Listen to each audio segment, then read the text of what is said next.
Thank you for tuning in to the Boston Perspective Podcast. I am your humble and gracious host. I'm going to do something a little bit different, trying to kick off things. I know I started my podcast before, but I'm going to go into and coin this officially season 1. And I'm going to hit it off with this first episode. But just a little housekeeping rules, or not necessarily housekeeping rules, but why I chose to do what I do, because people rock with me, but I don't know if I really explain my actual goal or my intent, what it is that I plan on doing. But in my opinion, from experiences of my own and just talking to some of my homeboys and just men in general, I don't think there's a safe space for men to be honest and transparent without being told either they shouldn't feel that way or get torn down for having a vantage point that's coming from just the gender as being a man. And I want to kind of try to change the narrative, because I don't want to place blame on women, and I don't want men to not be accountable for the things that we cause, but I just want to try to start a foundation of maybe ladies could attempt to understand the man's perspective. You don't have to agree, because that's, like I said, I'm more so on understanding over agreement, but I just want women to try to understand us as men. So I want to, I can't speak for all men, because there's not 100%, catch-all that you can do for everybody, but I want to try to be a voice of reason to not condone or excuse or say that, we're always right, but just understand how men think. And I don't think that is often allowed, because we don't really have a huge backing for like men to just say how they truly feel without some form of backlash. So with that being the case, I want to, like I said, try to be this voice of reason, and just want to bring up situations that, we all may talk about, we might have heard, we might have experienced it, and kind of take it away from you and put yourself in the, because like I said, a lot of times when we're invested into it, we have our emotions and feelings and things into it, but I want to use myself, so I won't be spilling any tea, as they say. I won't name drop anybody to try to paint a narrative on somebody. I'm just here to try to have a conversation, and hopefully that these will stem out into the community, and we can have these conversations so we can be better for one another. So I shouldn't have to do this caveat, but I know the culture and climate that we in, like the vantage point I'm speaking from is from a heterosexual standpoint. I'm a heterosexual male, so the things that I'm talking about are, men attracted to woman in the form of romantic sense and vice versa. So I'm not here to bash or condemn anybody, but I'm just saying this is the perspective I'm speaking from. The topic of this first episode is going to be entitled, Ladies, Do You Even Care? So it's in the question form, but I just want to, lay this groundwork out before I dive into it. Everything I'm doing is not scripted, but I do have my phone so I can make the 3 points that I'm trying to do, so I don't make this long-winded or just jump all over the place. But ladies, do you even care? And when I say that, I mean about, the man's viewpoint or vantage point, because there's a difference from do you want to know, or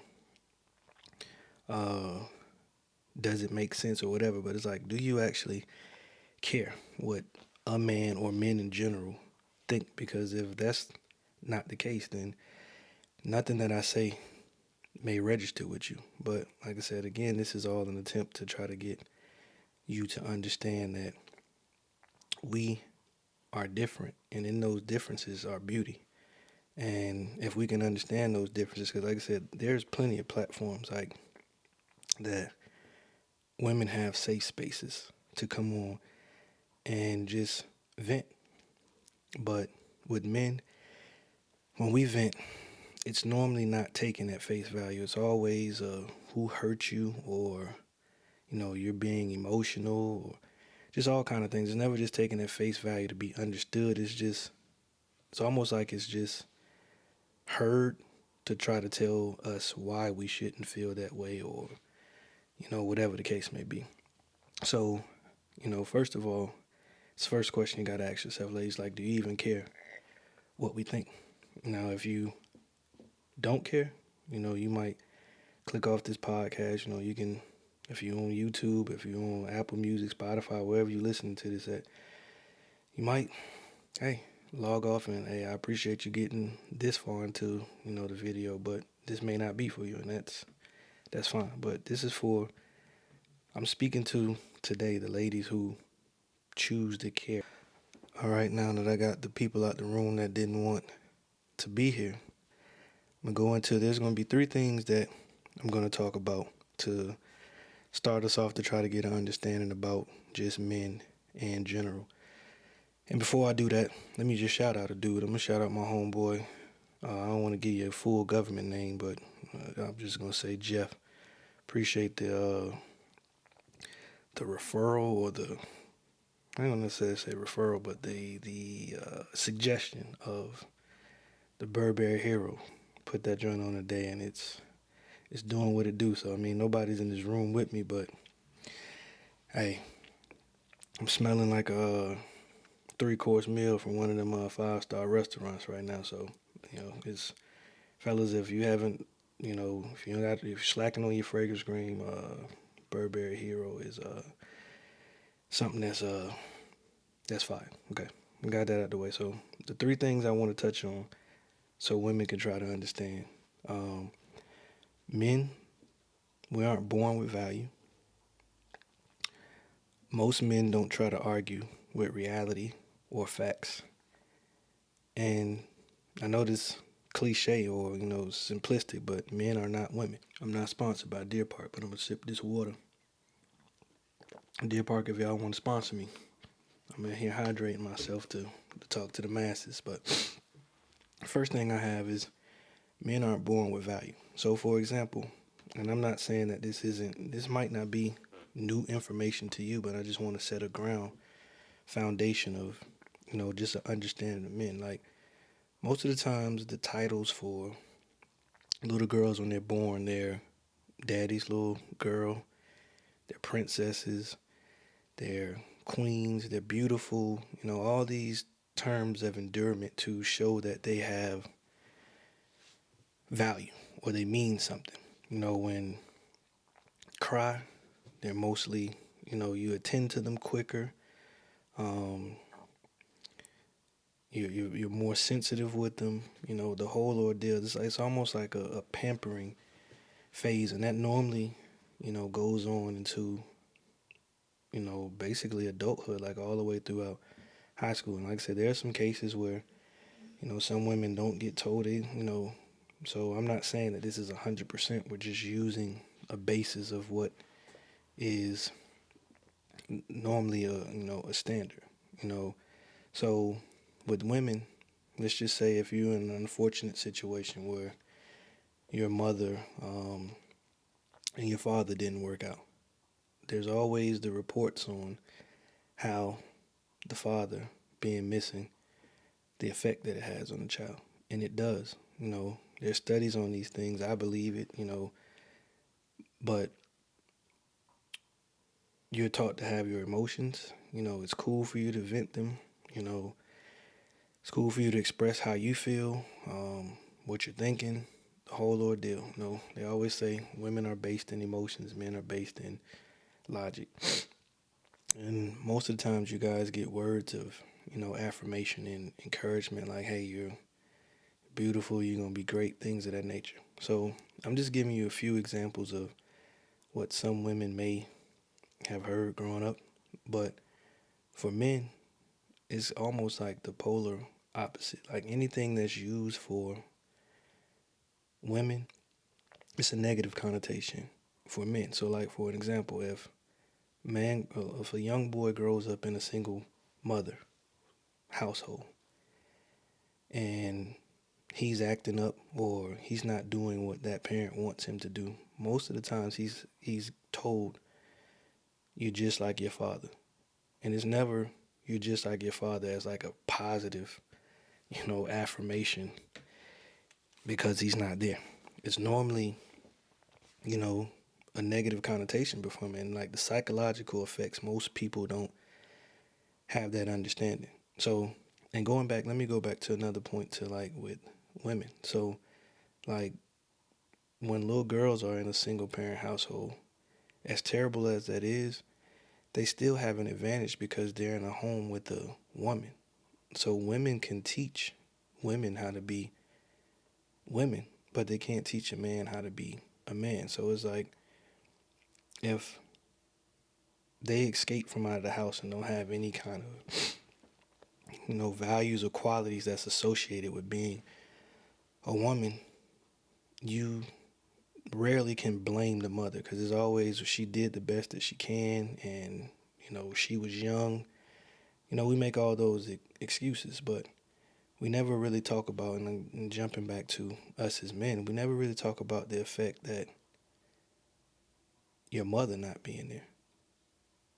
And it's hard to fathom that, mothers, because the court systems primarily give custody to women during all these, separations of if it's divorce or custody just in general because of tradition. Men normally would work, women would stay at home with the kids. So even though those times have changed, the laws haven't. So it's basically, it's incentivized if a woman really wants to leave a situation because she'll get taken care of. A guy, I don't know many men, or if men can even get welfare or like these assistance that, women can get. But again, like I said, when the mother is not there, or even if she is there, and there's no, because like I said, there's a difference between tolerating your child and raising your child. And I know that might sound a little far-fetched. And like I said, I don't have children, so I can only speak to it from the child's perspective.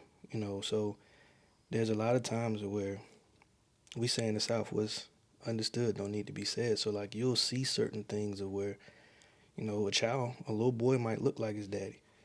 And mom might not have gotten over what he did to her. It has nothing to do with how he parents, but, he gets a short leash.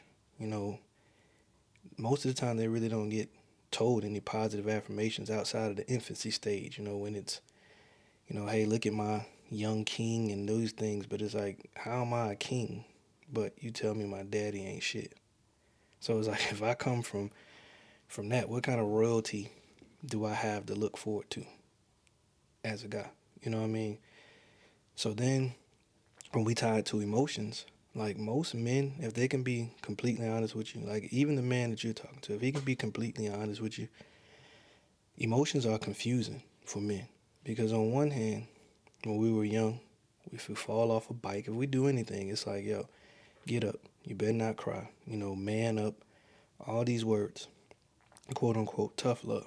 So when you get told that for the first 18 years of your life, and then you go out and you start having an interest or like in young ladies, and now they tell you to tap into your feelings, but nobody allowed you to really express your feelings because, like I said, if you say something, it's gonna say. So it's like super extremes. So like if you express you don't like something, then it's toxic masculinity. But then if you allow somebody to walk all over you, or if you say how you feel, and they'll say, well, you acting emotional, or you too soft, or you too nice, or whatever the case may be. So like emotions are confusing for guys. That's why we base things off logic. We could care less what you say. We pay attention to what you do. And most of the times it's the opposite for women. Women, I was always told you can make love to women through their ears because they just like to hear things, even if it's not the truth. You know what I mean? It's tied into their emotions. But men, we deal with, the reality of certain things, and we understand consequences. So like, if you ask us, does this look nice, and we don't think it does, if we tell you, we know it's going to be negative consequences. Like I said, there's no nice way to tell somebody, hey, your breath stink. it's gonna be, taken out of context and crazy. But it's like, it's confusing to us that when we get the floor and tell us to open up, and then we tell you how we feel, and then you deal with how it makes you feel. You deal with what we said to you, how it makes you feel. So now we're not even focusing on our feelings as a man. That's just a little. That's a backdrop on that one. So when you tie it in, like I said, I'm not trying to dive too much at one time. I'm just trying to give a basic overview before I just start breaking these things down and how they operate in the form of a relationship. So a lot of times, another perspective from, as men, we don't try to argue with reality and facts. And for example, for that, it's like like I said, it's the polar opposite for women. Like women can say, I don't want a short man. Dude got to be 6 foot or taller. He got to make this amount of money, or he has to look this way, or he got to do this, that, and the third. Men, we understand that because we understand competition. So we don't try to tell you, well, like I said, I'm not 6 foot, so I'm not about to sit and argue with a woman who wants a dude that's 6 foot. That's what you want, go get that, and I'm gonna move around. But it's like I'm not about to put on no stilts to try to make myself seem taller to try to compete. You know what I mean? It just is what it is. Like this, just not a person that I'm gonna be able to build with. So anything, if you deal with standards, anything, us as men, we understand it, but it's never the same when we reverse the roles. So like if a man has some form of standards, if he says, I want a woman who cooks, we already know the basis that, most of the time women are home makers. Even when left upon their own decisions. If you look at it, women are high in the HR field, nurses, like they go to doing things that deal with taking care of things. It's just innate, that's in a woman's nature. Because if that was the case, you'll see more women working on cranes in the sewer, trying to go infantry and be on the front line, or just doing these things that railroad construction, like you don't see a group of women doing that. So like for an example, like when you call like if y'all call an electrician and a woman shows up, would y'all side eye that? I'm just curious and I'm thinking about that. Like, cause like electricians mostly, like I said, somebody come to cut your yard. If a group of women came to cut your yard and you call, would you side eye that? But it's like if you call a cleaning service and a bunch of dudes showed up at your house, would you side eye that when normally that's women who do those things? And like I said, men, we understand the the boundaries or certain things women can do, men can't do. Like we can't have children. We don't sit up here and like, oh well, try to get me pregnant. Like it just is what it is. That's how God created it. We have the seed, y'all have the soil. So we can't do one without the other. So that's why neither one of it is more important or better. It's just both of them serve their purposes. So it's like we understand competition, and because we're not born with value, like I said before, we understand by observation that to gain value, you need prestige or some form of power, and you need resources. Because what happens is, and I'm just giving examples to try to make this make sense. It's difficult for men to understand the dating game because the sticker price is not the same for every man. And what I mean by that is like if you go in the store, a dress might say $79.99. It doesn't have a for sale sign on it. It's not on clearance. It's not on a buy one get one half off. So anybody coming to buy that dress is gonna spend $79 on it. But when you do it in the dating game, like if I was to approach a woman and say, hey, my name is Brandon. I saw you across the room, thought that you was attractive. I would like to get to know you. Can I have your phone number? You may or may tell me, or you may or may not tell me no. You may give me your phone number, but then it's almost like it becomes a game. You go on defense. Most people in relationships, we're always in the defensive end. We don't play offense. So it's like, if I try to call you, you may not answer. Or you may want to call me, but it's like, well, I'm not going to call first. So we start to have that game. But when we look at the playing field, if Drake was to just slide like in your DMs, you don't even have to. He doesn't even have to say your name or nothing. He can just say, "Yo, I want to fly you out," and he'll get a different result from the dude that is literally trying to show you that he's want to make you more than just some ass. So it's like when we see that as guys, we understand we have to have resources and we have to have some form of power in order to, establish ourselves in this competitive market, because there's going to always be somebody who makes more money than us, is more in shape, more intelligent, the whole ordeal. So like we just have to compete in the realm that we have for ourselves, and we have to be the best version of ourselves in order to do so. So like we don't complain about it, you know what I mean? Like it just is what it is. Like yo, I say all the time, I'm your favorite medium fat boy, but essentially I'm gonna get this damn weight off me because I don't like breathing heavy when I'm going up the steps and being out of shape, because there's no reason for me to be out of shape. You know what I mean? I'm single with no kids and I live by myself, so I can do what I want to do when I want to do. I just don't prioritize it.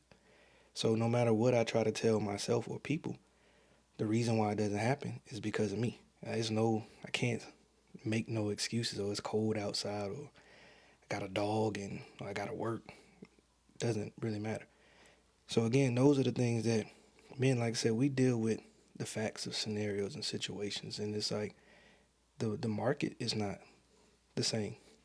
And it's like when it comes to dating, we're just in a position to where it's like it's almost like we stand to lose more than we stand to gain by trying to enter into a relationship, because we get told, you work hard, you get yourself up to a stature you feel that you're comfortable with, and then somebody can come along and put the minimum effort, leave, and then you have to give 50% or more to that person.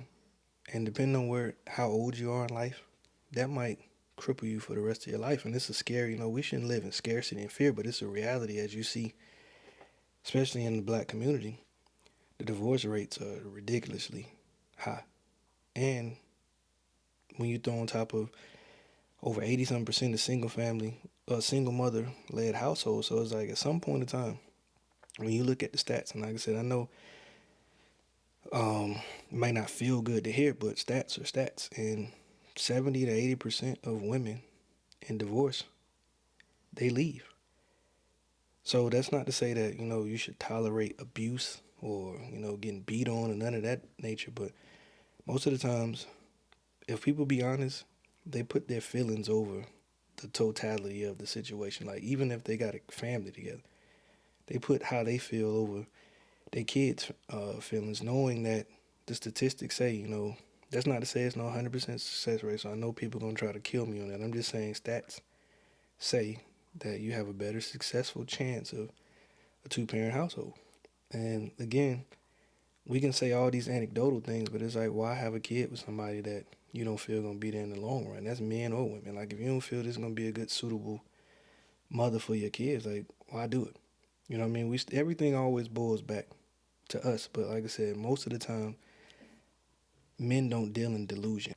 And to the last point, when I say men are not women, like we think differently. That doesn't make one better or worse, but it's just those realities. And men, if you look at society, men don't have to be understood, because we live in a culture that pushes women's happiness. It's always happy wife, happy life, women above, like women's rights, women's everything. But it's like when it boils down to it, like what, and I'm not talking about, like, because like I said, all men, only people in position of power can affect things that women do or don't do. The average man cannot stop these things that, are being put to us. Like, the average man can't stand in front of your womb and say, hey, you better not have an abortion. You want to go get one, you get one. It's just people in power. And like I said, those people, they don't always have good intentions. But, this is how things have been going on. Like, there's no person alive that owns slaves. but people who don't look like me still benefited from slavery. So you know what I mean? There were people in place that made rules that everybody didn't agree with, but for the most part, like when you do those extremes, I get things. But when we're talking about the form of relationships, like there's never a space like if you look at it when women um go on to their next relationship. And I asked this question to a couple of my homegirls, like, do y'all even ask a dude, did he get cheated on? Because anything that a dude says about a woman, it normally turns back into, well, what did you do? And these be the same people who have people in their circle that's women that they know that ain't shit and still will be on code to be like, yo, it's something that you had to do as a man, as if like women just can't innately just be evil or rude or whatever the case may be. So it's like we live in a culture where it's always easy to blame a man. Like if a woman is a single parent, she can always say they daddy went shit. And normally that flies. But when dudes start asking questions, normally there's some lack of accountability that they take. 'Cause very few times can people swindle us. We just choose to ignore red flags because where we are mentally at that time. But the world don't always understand. Essentially, you're going to have to account for the things that you do. You can control all your choices, but you can't control the consequences. And the older that I get, I'm thankful that I had some level of discipline. Like I wild out, but I made sure I was as responsible as I possibly could be because like I said, it was gonna come a point to where like, yo, I'm ready to settle down and you could try to display your resume all day long. That's all the good stuff that you do, but essentially your record gonna have to get talked about. So like I said, I can stand firm on the things that I tell anybody because if you ever run into those people, of course they're gonna have their own sets of how they view it, and that's fine. But like the core things, like I've never cheated on anybody I've been in a relationship with. I've never put my hands on nobody. I never had no scares with babies or outside kids because, like I said, at the end of the day, relationships are voluntary. Like if I get in one, that means I'm allowing myself to understand that I'm gonna have to give up 50% at least of my independence. So there's gonna be things that's gonna come with that. Like why try to play into your insecurities or things because I don't come home or do like wild stuff. It makes no sense. And like I said, most of the time this comes, people play defense. They're not offensive. So it's like we say we want things, but then we won't do the things to go get them. But it's only in relationships. Like nobody, like your employer does not have to tell you what time you need to wake up. They tell you to be to work by 9 o'clock. And you do all the legwork to go and make sure you're there by 9. And they give you ultimatums. They tell you, hey, if you late again, you're going to get fired. We don't say, well, it's going to take some time for me to have to. We don't, all the excuses that we make when it comes to relationships, we do every day without being told. But it's something about when you start talking about relationships, we just start moving the goalposts. And especially for men, it's difficult because, like I said, a lot of people don't understand. You can, like I said, if you choose to be by yourself, that's fine. I'm not speaking to you. But if you want to be in a relationship like I am, like I could go out here and I'm pretty sure that I can revisit some past things and I can go out here and I can talk to somebody new. But it's like when I ask myself, because like I said, I'm always going to be communicative. So it's like if I can't get the basic level of conversation, because like I said, like when it comes to sex and the things that that people deem as benefits, like if your light's about to get cut off, and we not hunching or trying to get up under these sheets until after we figure out how we gonna pay for this.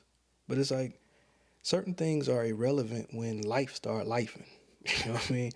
So you have to have you have to be bringing something to the table that is not, like I said, if all I'm bringing to the table is money, I throw money at everything. And then we hit a stretch where for like a month you lose 6 or 7 family members, and I don't know how to be compassionate or understanding. The only thing I'm asking you is when you want to fly out. Like, it's just all money based. I'm not good for you. You know what I mean? So everything is about a balance. You know, we have to have balance, and most of the time, men understand if we leave, like if we walk away from something, we got the potential to lose. So like that's the logic aspect that comes. That's why a lot of men just stay in relationships even if they're unhappy, because it's like if I leave, the system, especially the system, is not set up for men. It's not incentivized. And then like I said, if you got kids and it's like somebody can take your children and use your children against you, like it's just a whole bunch of things. And it's like I think we need to do a better job as the adults of vetting people before we do it. Like once it's established that we have feelings for each other, then we know at least we're physically attracted to each other. Now we got to try to see if the other stuff adds up, and sometimes it may not. But we might have cool sexual chemistry. So like we might just, hey, I ain't seeing nobody, you ain't seeing nobody. Let's do us, but let's be honest with each other. You know what I mean? Don't bring me nothing. I'm not gonna bring you nothing. And if somebody come into the picture, you gotta gracefully bow out. You know what I mean? That's not ideal, but I'm just saying like we have to do a better job of stop trying to just use a relationship as a blanket to cover our laziness. Like we don't want to deal with our life, so we just want to get with somebody to deal with it for us. So you know, these are the things that a lot of men struggle with trying to articulate, that I'm going to try my damnness to be able to put in it. Like I said, I feel like I got a calm demeanor. I don't get too overly emotional on certain things, but I just want us to have a better opportunity at getting to one another, because once you hit your 60s, like we're not our parents. So, you know what I mean? When you look at now with inflation, the average interest rate on a house right now, and I'm only speaking of the DMV because that's where I'm at, is like 7.25, maybe 7.5 now. So when you add that on top of the outlandish prices that it costs, if you can afford to live on your own and comfortable, you good. You know what I mean? You don't need nobody. And comfortable is subjective. That's to each person. Like if you don't need nobody for nothing, but if you struggling, man or woman, wouldn't it be easier? And it's gonna sound crazy, but so don't try to lean on the word. But wouldn't it just be easier to find somebody to get along with, and y'all just build something together, than to just be blaming everybody, wasting time, and then you're gonna look up and mess around, like be homeless or in some situation where you're not gonna take no accountability from it. You're gonna blame other people. Like it's like I just don't understand it. Like I said, our jobs pass us over for promotions, you know, all that stuff, but yet we still go clock in every day. But the minute somebody do something we don't like, instead of us looking at it and say, you know what, I did do that. Whether I did it intentionally or not is irrelevant. The end result is the end result. And hey, let's just try to fix it, and don't just try to throw I said I'm sorry type of deal. But like, let's just genuinely try to fix these things, give people their time to, recover, and then just go back to normal, because we all gonna mess up at some point in time. But if you're messing, like if you see red flags and things of that nature, and then you still enter into it, then you try to use that to get out, it's stupid to me. You know what I mean? I'm not calling anybody stupid. I'm just saying the thought process behind it just doesn't make sense. So it's better for us to just, let's have these uncomfortable conversations. You know what I mean? Because if I ask you, I don't know is an answer. But you should want to get back with that person. That person keep asking you over and over and over. Essentially, they're going to grow tired. And then if I ask you and then you lie, now I have something to hold you accountable for. But like, there's no person in the world can ask all the magical questions to unlock all the little intricacies in our lives. So it's like, it's up to us to start just being honest and upfront. The sooner you do it, the better. Because like I said, we get caught up on where a person taking you on dates, and as a dude, it's like, yo, we just, I don't even know if I like you past that I think you attractive. So it's like, we ain't talking on the phone no more. All we doing is texting. You know what I mean? Like face-to-face interactions ain't happening, because when we get together, we on our phones. When we out, we taking pictures of our food when we right across the table with the other person, or somebody took us out and we trying to take pictures of our plate and make sure that that person ain't in the photos as if we out here, you know what I mean, going to these restaurants. It's just crazy, man. We need to just go back to the essence of interpersonal skills. And like I said, I want to try to help more women understand us. So I know that may have been quite long-winded or whatnot, but I think I hit on the points, to start us off in the right direction. So I'm gonna wrap this up. So in the comment section, you got my email, the Boston Perspective at gmail.com. If you want to go put it in the comment section on YouTube, if you watch it on my Instagram reel, whatever it is, like give me some subjects and some topics, because I got a bunch of them that I plan on speaking on. But you know what I mean, in order for me to engage y'all, I want to make sure I'm reaching things that y'all are interested in as well. Let me know what some subject matters, men and women, like, what, as a man, like what would you like for me to speak on that you feel we're misunderstood on? And women, if you're curious, like what things about men do you want to know? So I can try to, compile some research. Essentially, I want to have some guests and a panel and all that, but that's been my excuse for many years. I don't have a team and all that, but I think I can do a good job of still getting this message out until I can get all that together. So I'm going to try to be more consistent. I appreciate y'all who made it this far. Appreciate the words of encouragement on everything that it is that I'm trying to do. Again, it's your favorite medium fat boy, Brandon Boston from the Boston Perspective. And until the next time, y'all keep it easy. Peace.